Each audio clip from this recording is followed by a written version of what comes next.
Hey, so thanks for that introduction. And I just wanted to start off by saying that if you read the description for this talk, it said it was about David Hockney. But this talk is not really about David Hockney. I will get to him. But what this talk is really about is this question that kind of interests and plagues me on a daily basis, which is within the category of art and technology, what is useful and important to make asterisk to me. And just for context, I was born in Cupertino. My parents worked in tech. I feel very close to that whole universe. And so I'm especially privy to the ways in which art and technology has been misunderstood as an identifiable category, which incidentally is ripe for fetishization, just like the category of technology in general. And if anyone here, I'm sure there are a lot of people from the Bay Area, you know exactly what I'm talking about. And so fighting against that current has brought me to a provisional answer to that question, what is useful and interesting to make? And this is my very scientific drawing, which is that it might be useful and interesting to use digital tools to create a kind of digital prosthesis that allows, at the end of the day, deeper access to the world rather than an escape from it. And interestingly, it seems like people who are able to do this are also able to alienate themselves from the intended use of the technology and using it to do something else.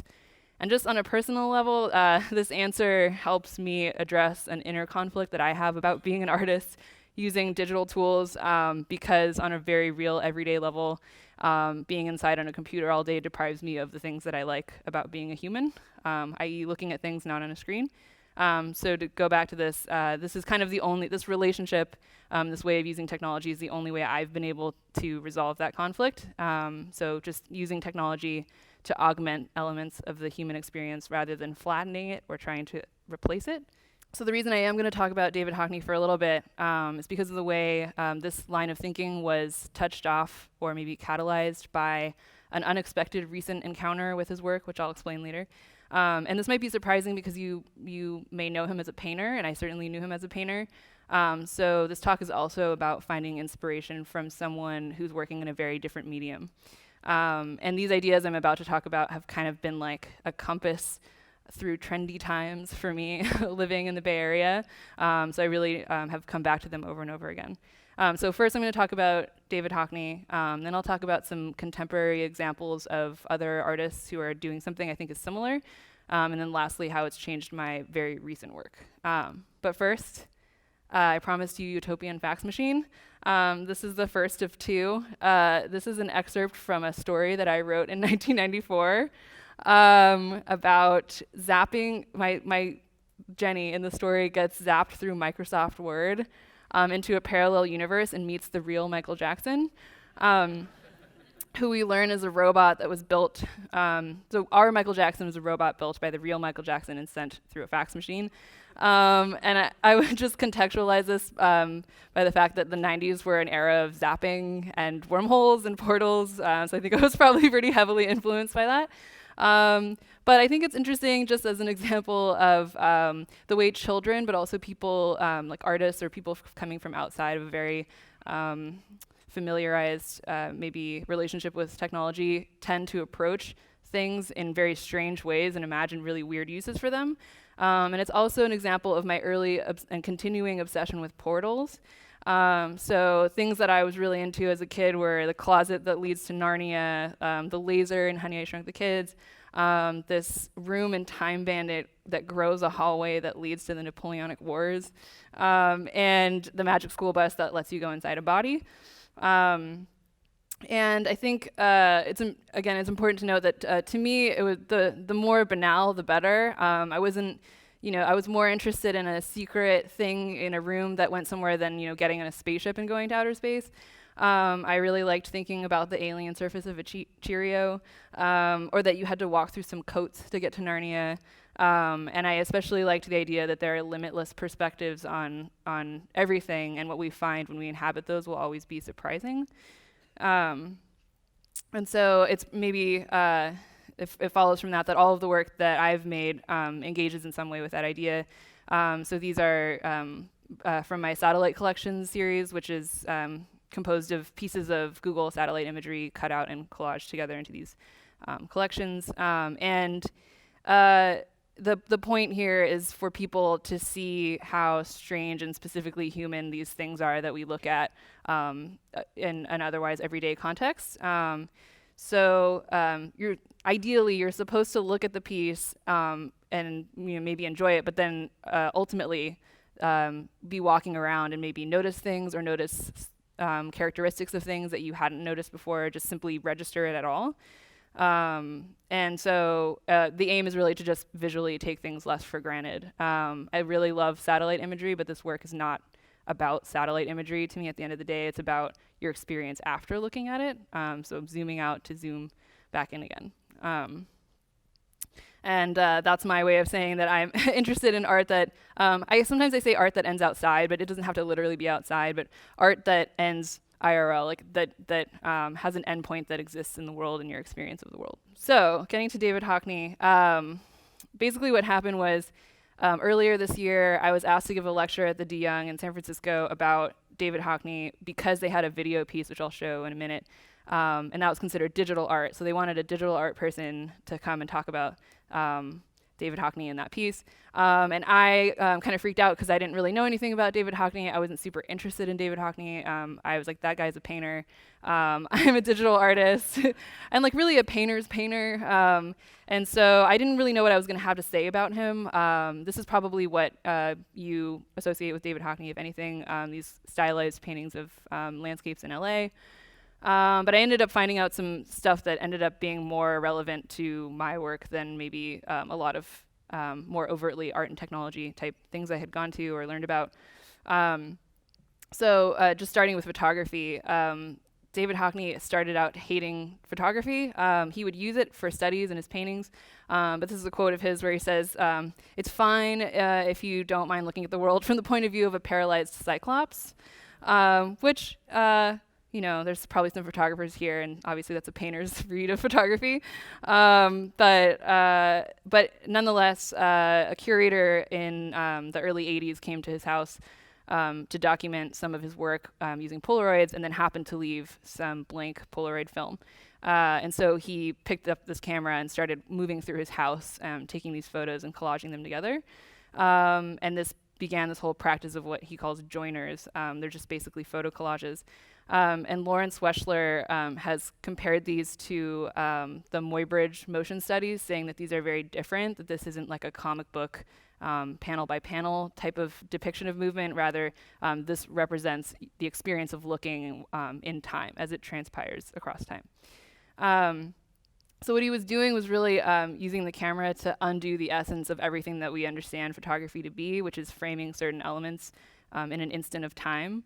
And something that I noticed in all of the interviews where David Hockney talks about discovering a new tool or a new technology, always uses the word excited or exhilarated every single time.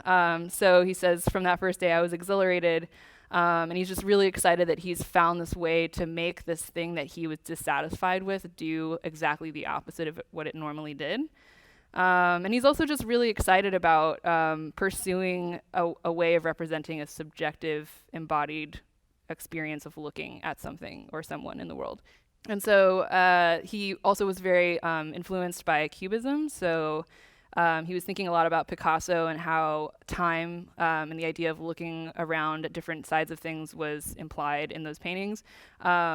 And for him, Cubism is really simple. If there's 3 noses in a painting, it means you looked at it 3 times. And he says a lot that Picasso is not, there's nothing about what he's doing that's distorted. If anything, naturalism is distorted. And so one of the examples he gives is he compares these 2 paintings and says that in the first painting, because of the way perspective works, you're a voyeur. And there's something actually about that that's quite unnatural. And then the second one, you're kind of in the space, you're in that time, and that is how we actually perceive things. So to him, this is more realistic. And so he was very interested in capturing the act of looking in what he was depicting itself. So in this piece, you can not only see this Zen garden, but you can also see his system of looking, where he takes one step, turns, takes a row of photographs, takes another step, turns, takes another photograph. And I just want to emphasize that he wasn't using cameras to make photographs. He actually considers these to be drawings, that he's drawing in space with a camera. And he just basically realized that cameras could be liberated from the traditional practice of photography. He compares this realization to a situation where everyone's been using pencils to draw dots, and that he figured out you could draw lines. Um, so, as much as I hate the word hack, I want to posit David Hockney as the ultimate hacker in this case of photography. He said that he never thought photography was a good way to make pictures, but now he saw that the camera just wasn't used right. And that he was able to address most of his criticisms about of photography by simply using it in a different way. And again, just to come back to this idea of the role of the viewer, this is, I don't know if you can read in the middle here, but this is a photo collage of a kind of lookout point in Zion Canyon that says, "You make the picture," which was the name of an exhibition that he ended up having. And it says, "The Great White Throne challenges photographers, amateurs, and professionals alike. Changing light and shadows change the mountain's mood and the pictures you can get. Let your imagination guide your lens. Remember that your camera only records what it's pointed at. You make the picture." And so part of his interest in the viewer's role in constructing what they were looking at and constructing like a perceived present was this idea that he had that he would refer to as reverse perspective, and this obviously has a lot to do with Cubism. But he was very interested in researching the invention of one single vanishing point kind of perspective and trying to undo that. And so this piece, which is probably his best known photo collage, which took him 9 days to make and 2 weeks to assemble, he calls this a panoramic assault on Renaissance one-point perspective. This is a comparison that he makes in this little video I'm about to show, comparing this kind of traditional one-point perspective to something like a Chinese scroll, where the Chinese scroll doesn't have a single vanishing point. And for that reason, it doesn't suggest any particular viewing point. And if anything, as you can see here, to even show the scroll, you kind of have to use a tracking shot because it's so big. But your eye is supposed to move through the space and construct the narrative, which is obviously very different than having one single perspective point suggested to you. So here's a little video of him explaining that. The canaletto, in a way, belongs to... There's a picture like this. If this is the frame and the edge, here's a horizon, here's a road.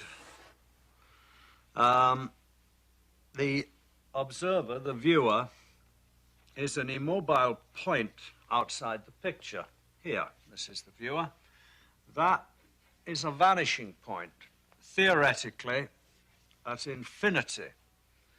Now, if this moves, this moves.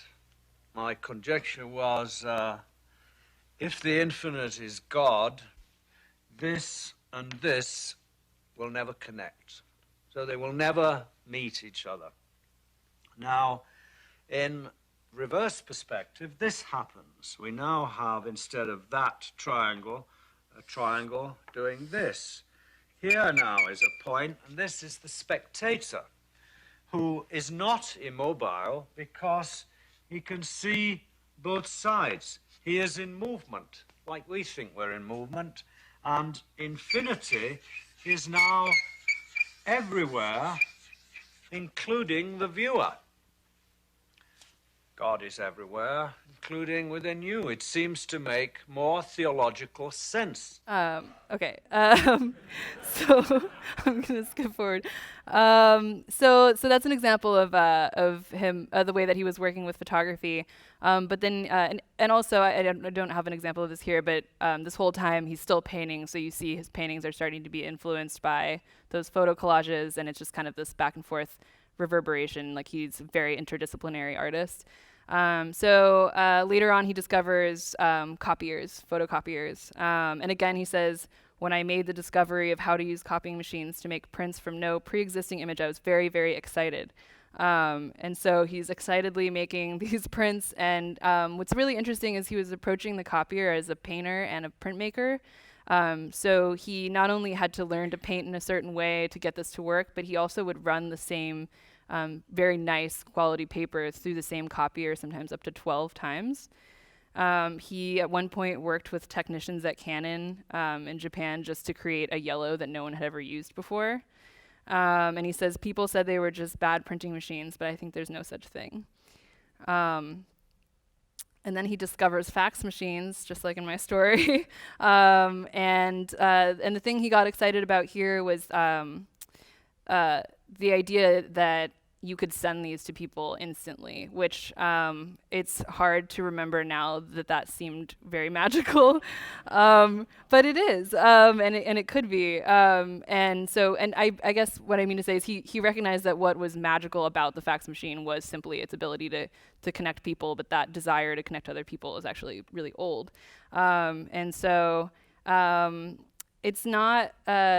It's not so much that he was trying to subvert the usual dullness of fax machines as that he seemed genuinely unaffected by it. And so this ability of his to reimagine the fax machine is something that that can connect people, that you can send beautiful things through, is what makes it a utopian fax machine to me. And like with the copier, he was constantly iterating back and forth, so he was having to really study the way the fax machine picks up these images and learn to paint in a way for the fax machine. So, like on the one hand, he might have said, like, I hate photography, but then he got very interested in some of the details of photography. And in this case, he realized that to make the thing do what he wanted it to do and not what it normally does, he would have to learn a lot about the fax machine. So when he found out that it could skew images, he sent mind-bending faxes. And then he wanted to send a painting that was bigger than the fax machine, so he figured out this way of mapping it out and then sending the instructions of how to assemble your painting as the cover sheet of the fax machine. So you get a really giant thing like this. And then he went through a period of making some very strange computer paintings. And you will not find these on Google Images. I had to get these from the Stanford Art Library. And this was made on an Apple Mac II FX computer using Oasis software. This is him at the 1990 Photoshop Invitational. And then of course, he's now known for these iPad paintings, which are really beautiful. And again, when you see them in a museum, I mean, you realize that they're just really good art prints. That the iPad is sort of incidental. So what I actually want to talk more about though is this piece. So this is the reason I had to give this talk at the De Young. So this is basically it was a series of videos that he made, or video installations called 7 Yorkshire Landscapes. And Yorkshire is where it's around where he's from, so it's a landscape that has a lot of personal meaning to him. And what it basically, if you haven't seen it, it's a grid of monitors that are all playing. Each one is playing footage that was taken from a different camera that was mounted also in a grid on the side of a car. So kind of weirdly like Street View, but very different. And it looks here like it's a continuous image, but it's not. There's actually some disconnection between the panels. So it kind of tricks your eye into looking at everything really closely. It also means that you have to attend equally to each panel, it suggests that there's enough to look at in each panel. And so it's really hard to find videos of this. So this is like some person's kids hanging out in front of this installation. But in a way, it might actually help illustrate this point that it's really strangely engaging, even though it's moving really slowly. And he said, this is a quote from Hockney, "The composition stays the same and you just slowly go past a bush.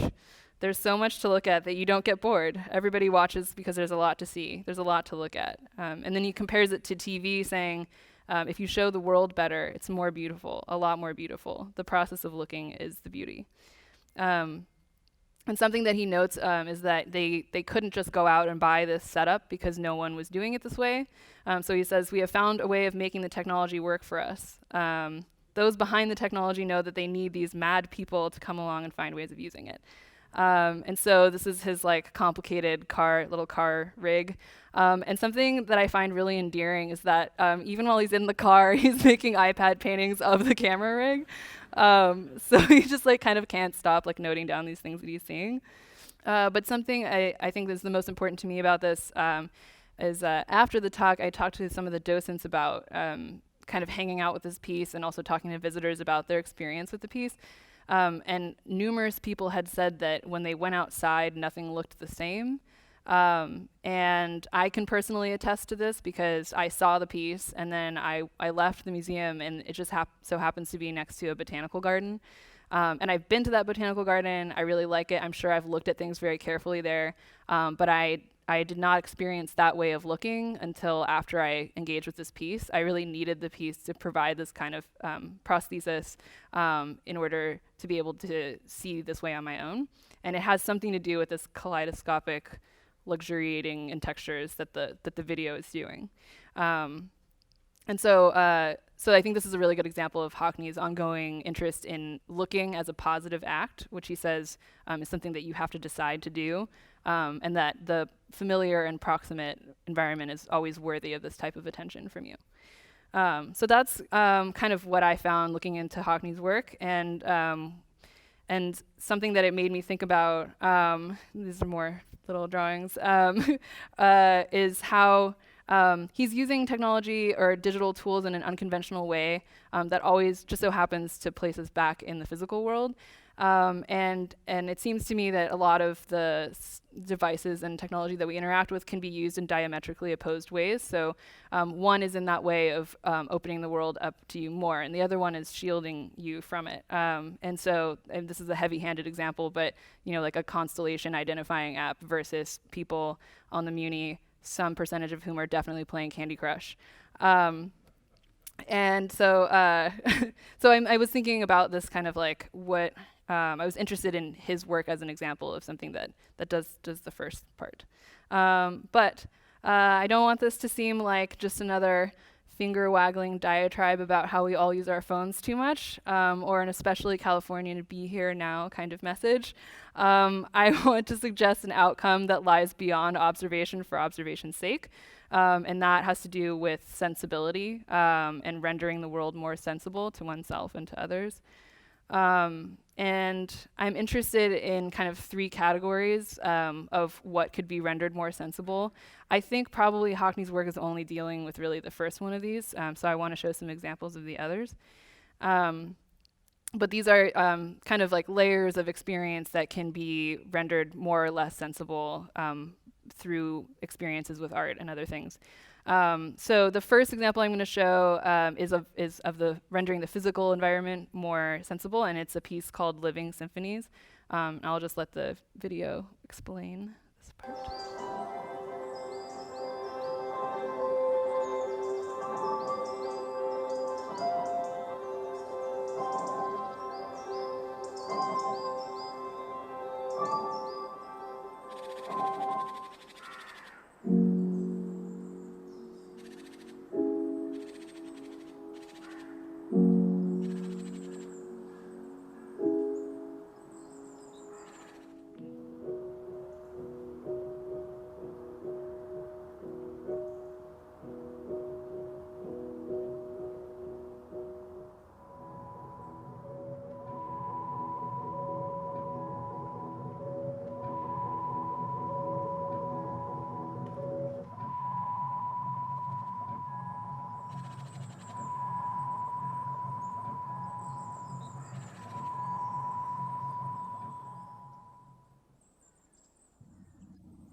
So, and I just wanted to play that video because I think the sound is important. But the thing that I really love about this piece is how utopian the documentation is. So it's a lot of photos of people just like staring dreamily into the trees or lying on logs. And it's definitely a technologically mediated experience, but it's one that, if anything, gives people more access to their physical present than would be possible otherwise. I think it's also important in this case that you have to physically go there to experience the piece. So that's an example of that first category. The second category My example for this is a piece by Camille Utterbach called Entangled, and it was commissioned for the Contemporary Jewish Museum last year. And as you can see here, it's basically a set of scrims that people can interact with on either side. So what you're doing in front of the scrim that you're in front of is changing what's showing up on that scrim, but it's not necessarily it's what you're doing in front of your screen is not affecting the other screen. And so there's a complex interaction between what you're doing and what the other person is doing. But what you're doing also, after you leave, kind of stays there a little bit, almost like condensation, and then slowly and organically kind of goes away. So when you walk up to the screen, what you're seeing is affected by the person that was there before you. Also, it's a bit hard to see here, but the pattern is made up of these kind of like subtle motifs of sometimes you'll see like earbuds or computer cables. And Camille has said about this that I was thinking about this idea of how entangled we are literally with our technology, but how hopefully this piece entangles you more physically with people in the space. And she also says that obviously in this case, the effects of your actions are constrained visually to this piece, but that you would extrapolate outward from that and ask, how are my actions affecting all of the systems I'm part of as a human in a society? And then as an example of a piece that renders what I'm calling the historical dimension of the present more sensible. So being able to think of the present not as this kind of like given thing that's just like, it's just Tuesday and it's just another day, but really like starting to think about how that's a historical moment, just like any other moment, is this piece by Erica Molesworth, which I'm going to have to talk over for the sake of time. But it's basically this very surreal tracking shot of a rooftop garden on top of a tech company in Silicon Valley. And I encourage you to watch this on your own time. There's this kind of like heavenly music playing in the background.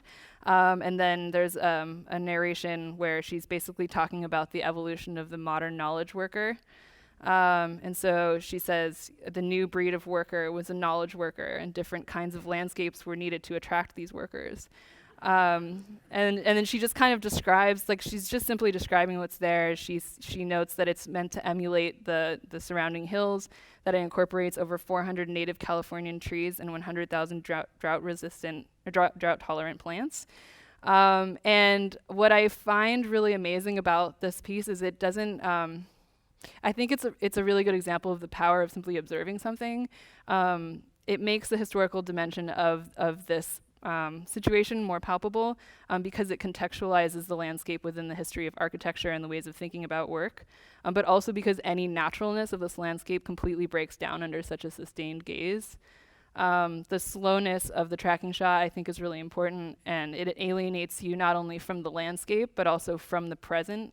And it allows you to see it both from the past and from the future. So it's really hard to watch this and not come to the conclusion that we live in a very strange moment. And a lot of that has to do with that slowness. And I think all three of these examples rely a lot on this kind of slowing you down. It's certainly slower than is characteristic for our thinking about or interacting with technology, maybe.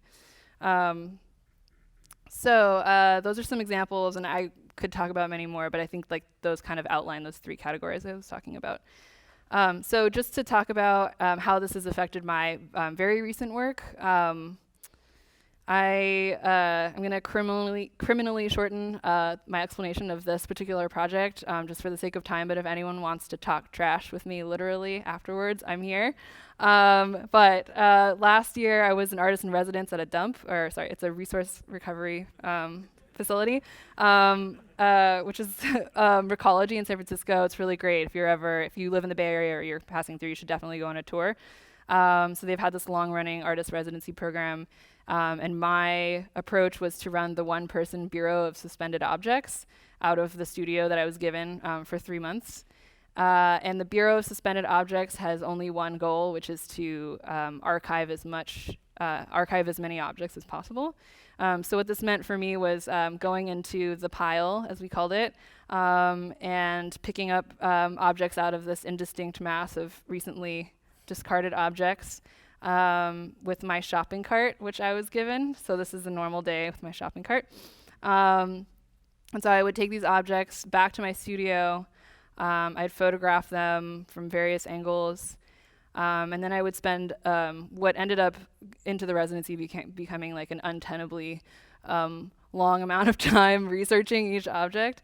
So that meant where it was manufactured, when, why, what is it made out of, what does that company make now, do they still exist, can I find street view of the factory, why do people like this thing, what are the product reviews, is there a TV commercial, like what was it worth then, what is it worth now, like just every possible question. So I would end up with something like this for 200 objects.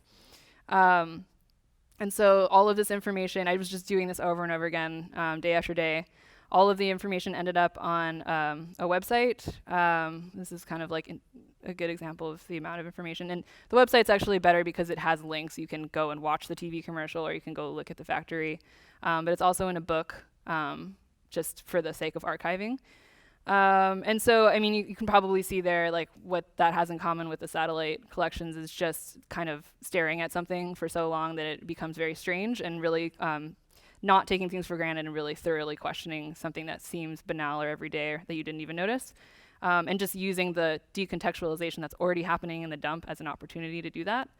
And this is like leading up to my research into Hockney's. I had this problem with my exhibition, which was basically that it ended up being a lot more about technology than I wanted it to be. I wanted to use it, but the point of it was supposed to be to think about the objects. So as you can see here, people are like scanning various things. I know that no one uses QR codes, but it was the most efficient way for me to let someone walk up to an object and scan it and then read all of the information about it and like look at the factory or whatnot.